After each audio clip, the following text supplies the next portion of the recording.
this is Ranger Rob, and welcome to the Ranger Rob Country Living channel, where here we get really brave when it comes to be May, even though June is our last frost time. So, doing a couple of experiments in the greenhouse. One is I'll report the peas are starting to do all right. Our snap peas are doing pretty good, but I got brave. So this row back here is going to be all San Macinos. I think I said that right. So I actually brought some out, and I actually found these little buckets that'll work just as good as my square buckets because I don't have any more. And so we put 3 San Macino starters in here. I'll let you see one right here. And I made a mess with the perlite, of course. All these San Macinos are in here with covers, and everything seems to be staying alive. So, but knock on wood. I also brought an early Jet Star in here. This is a Monster Hybrid and Cherokee Purple. Way too early, still about a month early before I should have them in here. But with the covers on them, there's like a chance. The other thing is I did harvest a lot of stuff off of here, but I actually just added some more lettuce to the floating rafts. But that's not the end of my bravery. So I'm going to try over here. This is my bean area. I'm going to try in cucumbers, starting my cucumbers, two types of cucumbers, straight 8s and some market Moors in these 2 buckets. And the last one is probably too early, but this is Kentucky Wonder green bean, and thought I'd try these. They are frost sensitive, so I gotta be careful. I may cover these while I'm waiting for them to germinate, but I thought it's worth a try. So the worst thing I could do is fail, right?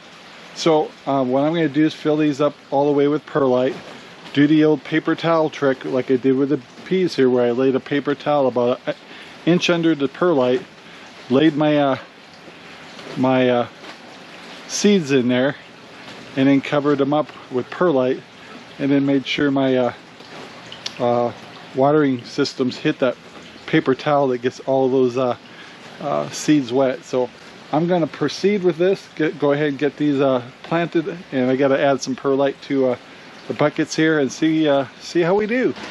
So I added my perlite, and I've got my little strips in here of paper towels.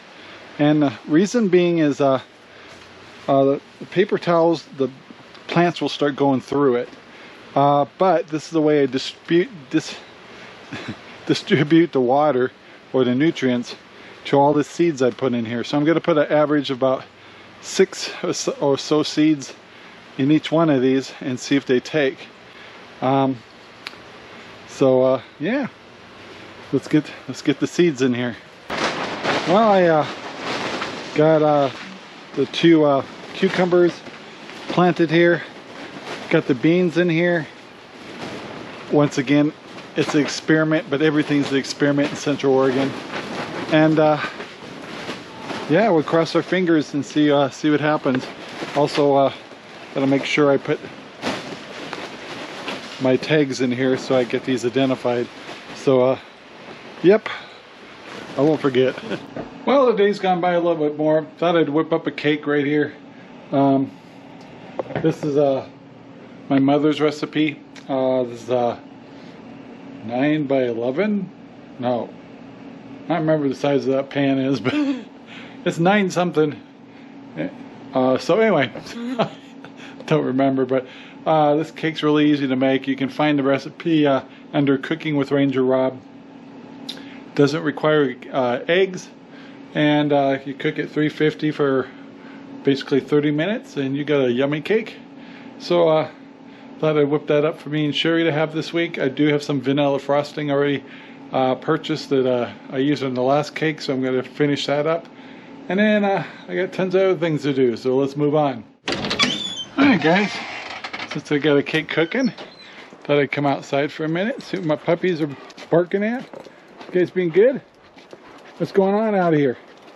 So guys, you know, I've been talking about community a lot and things like that, and trying to get us all to work together a little bit, do a little trading, a little bartering, and you know, stuff like that, just amongst the Crooked River Ranch, and of course outside too, Terrebonne and Central Oregon. And I guess one of the things that we're trying to do is let's make our lives easier when things get tough here. So if we have shortages or things get tough or a little too expensive, there's no, I mean, if you're hungry, just send me a message. I'll send you home with a whole bunch of food. So not a problem. But yeah, we're here to kind of help each other and make life easier. And so creating this partnership of abundance will be not only fun, rewarding, healthy, make your heart feel well, make your soul feel pure. It's a good thing.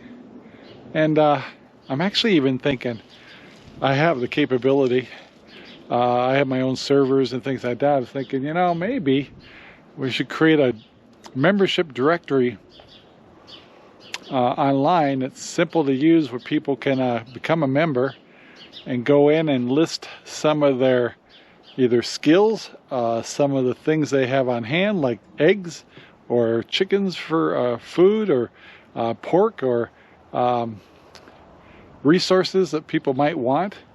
And since it's a membership only, when people get in there and they're approved, they'll be able to see a way to contact you, but at the same time we can keep your contact information from being robot spammed and stuff like that by behind a membership. But thinking about it, that's a lot of work, and we may even have to require a $5 fee one time or something, just to kind of help pay for it, just for software and hosting, stuff like that. But yeah, otherwise it's hours and hours of work on our part, and you know, we have to pay for our servers, but it'd still be super cheap. I mean, just nothing. But it would give us resources for where we could all go and look at stuff. But my only concern about that is if times get tough, we lose our internet or electricity. What good is that? So you know, maybe not only we'd have that, but maybe actual printout or something where it's just for members. But I don't know, just brainstorming. It's just an idea. I'd love to hear your feedback and comments below. Or maybe we just learn how to meet each other and not rely on lists and not rely on YouTube and stuff like that. Because if things really get tough, would that stuff even be helpful to us? Maybe it's better that we just all meet each other once in a while. I don't know. So it's just food for thought. So yeah. But the other thing I wanted to make sure and let you know on this show is, I know it's early spring. We have a very late season for last freezes and stuff. And one of the quotes I've heard about people that are in interesting zones like us is take the chance. You have a 50-50 chance if something takes or not. And I'm kind of batting at about 50%. And I don't feel bad about it. You just keep trying, keep experimenting. Remember what works and what doesn't work for next year. And I mean, I'm already 100% better off this year than I was last year. So I've got a good start on some things. I had a couple fails already. I don't know about you guys, but do you guys have a hard time with broccoli? So I'm trying a new approach for broccoli, cauliflower, and turnips. And I gotta see if I can get them started first. But I did direct sow with that stuff. It didn't take. But I haven't given up yet. So anyway, guys, let's move on. Well, guys, it's the next day. And today's kind of could be an interesting day. One is, it's a sparkling day in Central Oregon. And look at the blue skies. And I can hear my chickens doing the chicken song. So we must have some new eggs. But I needed to show you something real quick, because we were just notified that the new Rhode Island babies are on their way. So it could be today. So last night, I didn't film it. I'll show you what we did. Now we're in the barn side of our shop, and I don't have the lights turned on yet, but we got our birding area all set up. Got our lights in place. I do have a special chick feed.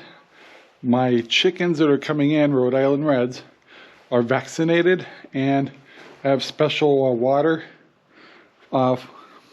supplements coming with it. So we're being really super cautious with these new chickens. They'll be separated from my chickens for quite a while. We have 13 hens and 2 roosters coming. And I heard some information you might not have heard before, and I've only heard it once. But I heard that if you introduce a rooster to your flock, when winter comes, you know how they slow down laying their eggs. Well, apparently having a rooster around stimulates them to keep egg production, even though the hours of light during the day is less. So that was interesting to hear. I'd be quite interested to see if that really happens. Now, our chickens laid during the winter, but it was definitely slower. But yeah, it'll be interesting to see if a rooster affects that or not. So yeah, so the babies may be in today. Last night, got the brooder and everything ready to go. And they'll be warm and cozy and safe. And yeah, so probably the next video you'll probably see the babies. So anyway, I'm going to wrap this video up because I got lots of stuff on there already. So please take the time. Please take the time. Please, I beg of you. Please like, subscribe, and share our videos all over the whole wide world. Please take the time to kick them out to your friends. And hit that, should I say, smash that like button. We'd appreciate it. So guys, have a great day, and we'll talk to you later. Bye now. Our videos are made possible by RangerRob Poopy Bags, available at Amazon right now. Thank you very much for watching our video. Please take the time to like, subscribe, and share our videos all over the whole wide world. Thanks.